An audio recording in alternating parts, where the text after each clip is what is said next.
नमस्कार मित्रों, उपयोगी मंत्र यूट्यूब चैनल पर आपका बहुत बहुत स्वागत है। मित्रों, आशा करता हूं कि आप लोग बहुत अच्छे से होंगे और आपकी पढ़ाई बड़े अच्छे ढंग से चल रही होगी।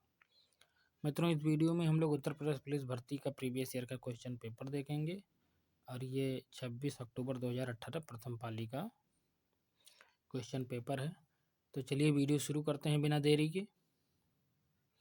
पहला प्रश्न है, एशिया के निम्न देशों में से कौन सा देश तेल पेट्रोलियम का सबसे बड़ा उत्पादक है? तो पेट्रोलियम का सबसे बड़ा उत्पादक देश है Saudi Arab. Option number A सही हो जाएगा। अगला प्रश्न देखते हैं, निम्न में से कौन सा भारत का सबसे पुराना तेल उत्पादक राज्य है?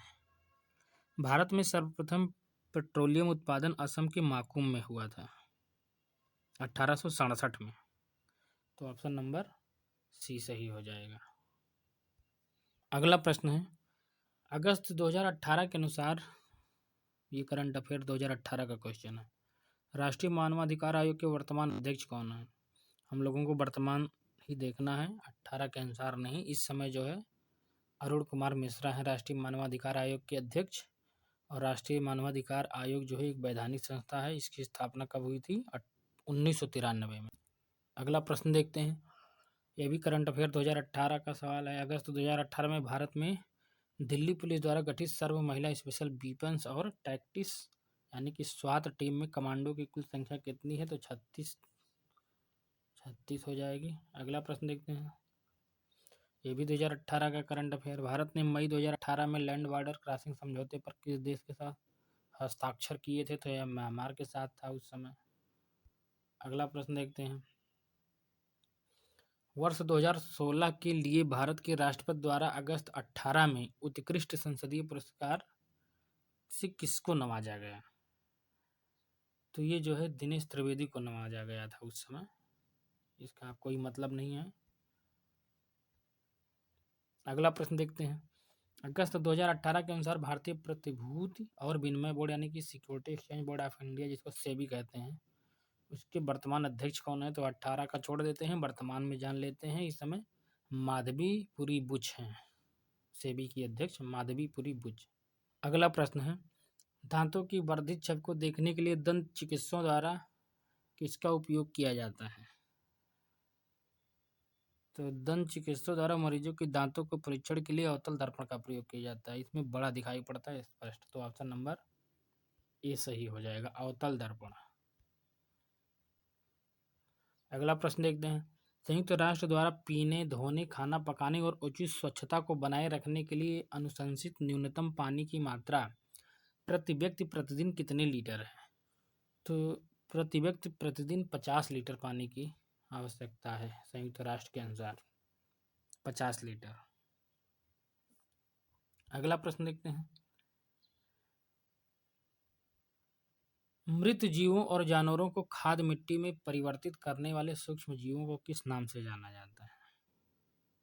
ये होते हैं अपघटक। ये ऐसे सूक्ष्म जीव होते हैं जो मृत जीव जंतुओं तथा पादपों को नियोजित कर अपना आहार ग्रहण करते हैं तथा परिणाम स्वरूप क्या होता है? मृदा में पोषक तत्वों की पुनः स्थापना हो जाती है। इनको कहते हैं अपघटक यानी कि अपघटन करने वाले। अगला प्रश्न देखते हैं, भूजल रिसाव के द्वारा रिचार्ज हो जाता है। कुछ स्थानों पर भूजल भौमजल स्तर के नीचे कठोर चट्टान की परतों के बीच होता है। इस जल को क्या कहा जाता है? इस जल को एक्वीफायर कहा जाता है। Option number A. अगला प्रश्न देखते हैं, विषाणु के कारण निम्न में से कौन सी बीमारी होती है? विषाणु के कारण न हैजा होता है, न आंत्रज्वर होता है, पेचिश क्षय रोग भी नहीं होता। ये सब जीवाणु जनित रोग हैं, तो इसमें कोई ऑप्शन है ही नहीं। विषाणु से एड्स होता है, चेचक होता है, रेबीज वगैरह, तो इसमें ये चारों ऑप्शन नहीं है। अगला प्रश्न देखते हैं,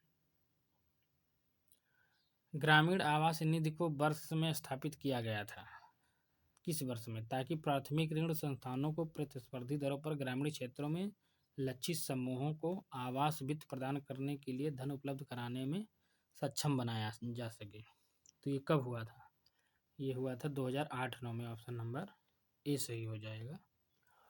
अगला प्रश्न देखते हैं, फ्रैंक व्हिटल द्वारा निम्न में से किसका आविष्कार किया गया था? तो इनके द्वारा जेट इंजन का आविष्कार किया गया था। ऑप्शन नंबर डी सही हो जाएगा। अगला प्रश्न देखते हैं। कश्मीर दी वाजपेयी ईयर्स नामक पुस्तक के लेखक कौन है? तो इसके लेखक हैं AS Dulat. Option number C. अगला प्रश्न देखते हैं। केंद्रीय जीएसटी कानून को भारत के राष्ट्रपति ने कब सहमति प्रदान की? तो भारत के राष्ट्रपति ने 12 अप्रैल 1917 को इसकी सहमति दी थी। ऑप्शन नंबर डी हो जाएगा। Option number D. अगला प्रश्न देखते हैं।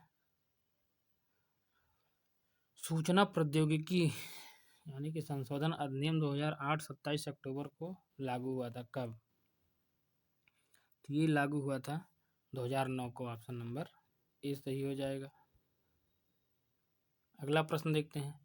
एक जिला एक उत्पाद योजना के तहत हस्त निर्मित कागज के उत्पादन के लिए उत्तर प्रदेश के किस जिले को चुना गया है? तो ये जालौन को चुना गया है। ऑप्शन नंबर बी सही हो जाएगा। अगला प्रश्न देखते हैं।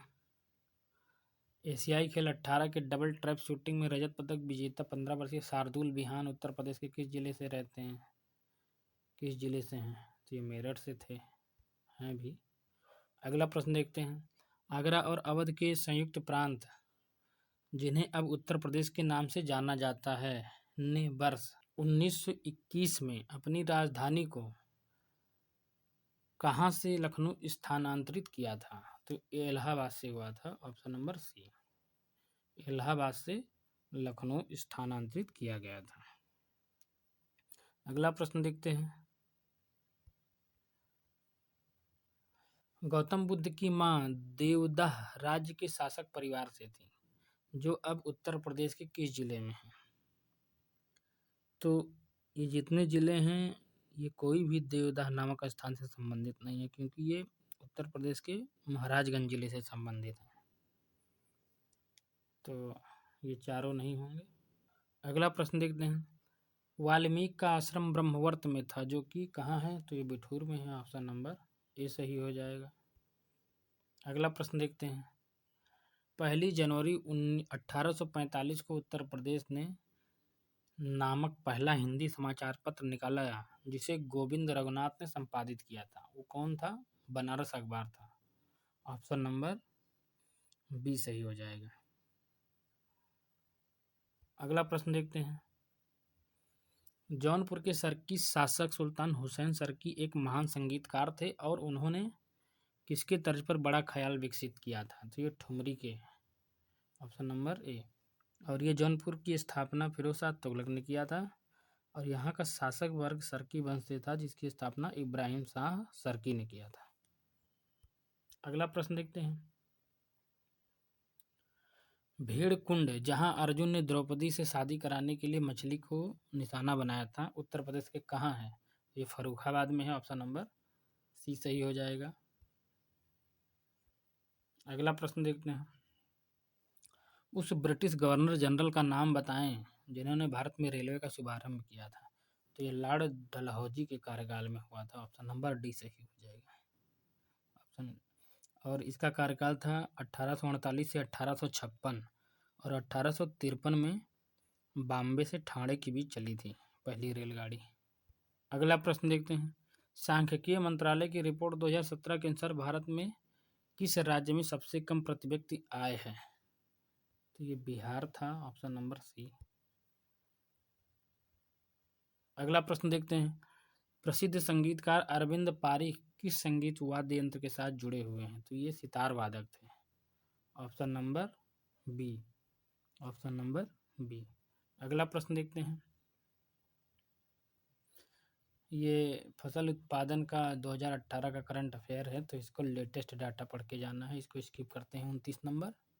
अगला प्रश्न है। Standard and poor S and P BSE index या सेंसिटिव इंडेक्स जिस पर आधारित है उस बास्केट में कितने स्टॉक हैं? तो उसमें 30 स्टॉक होते हैं बीएसई में। ऑप्शन नंबर बी सही हो जाएगा। अगला प्रश्न देखते हैं। भारतीय संविधान का अनुच्छेद 20 किससे संबंधित है? अनुच्छेद 20 किससे संबंधित है? भारतीय संविधान के अनुच्छेद 20 एक मौलिक अधिकार है और जिसके अंतर्गत किसी व्यक्ति को दोष सिद्ध के विरुद्ध संरक्षण का प्रावधान है। तो ऑप्शन नंबर बी सही हो जाएगा। अगला प्रश्न है, भारतीय संविधान के अनुच्छेद 21A के तहत राज्य को किससे 14 वर्ष की आयु के सभी बच्चों को मुफ्त और अनिवार्य शिक्षा प्रदान करती है? तो 6 से 14 वर्ष आयु। ऑप्शन नंबर बी सही हो जाएगा। अगला प्रश्न है, निम्न में से कौन सा कथन गलत है? राज्यपाल राज्य की विधान परिषद का स्थगन कर सकता है, सही है पहला। राज्यपाल राज्य की विधानसभा का स्थगन कर सकता है, ये भी सही है। राज्यपाल राज्य की विधान परिषद को भंग कर सकता है, ये नहीं कर सकता। राज्यपाल राज्य की विधान परिषद को भंग नहीं कर सकता, क्योंकि विधान परिषद एक स्थायी सदन है, इसको भंग करने का अधिकार राज्यपाल के पास नहीं है। अगला प्रश्न देखते हैं, भारतीय संविधान का अनुच्छेद 22 निम्न में से किससे संबंधित है? अनुच्छेद 22, तो भारतीय संविधान का अनुच्छेद 22 है, नागरिकों को कुछ मामलों में गिरफ्तारी तथा हिरासत के विरुद्ध संरक्षण प्रदान करता है, यानी कि ऑप्शन नंबर सी सही हो जाएगा। अगला प्रश्न देखते हैं, 1975 के आपातकाल के समय भारत के राष्ट्रपति कौन थे? तो फखरुद्दीन अली अहमद थे, ऑप्शन नंबर डी। अगला प्रश्न देखते हैं, लेबनान की राजधानी है? तो लेबनान की राजधानी है बेरूत, ऑप्शन नंबर ए सही हो जाएगा। अगला प्रश्न देखते हैं, कजाकिस्तान की मुद्रा निम्न में से कौन सी है? तो कजाकिस्तान की मुद्रा है कजाकिस्तान की तेंगे। अगला प्रश्न देखते हैं, दक्षिण अमेरिका में निम्न में से कौन सा देश सबसे अधिक आबादी वाला देश है? तो ये ब्राज़ील है, ऑप्शन नंबर बी। वीडियो देखने के लिए आपका बहुत बहुत धन्यवाद।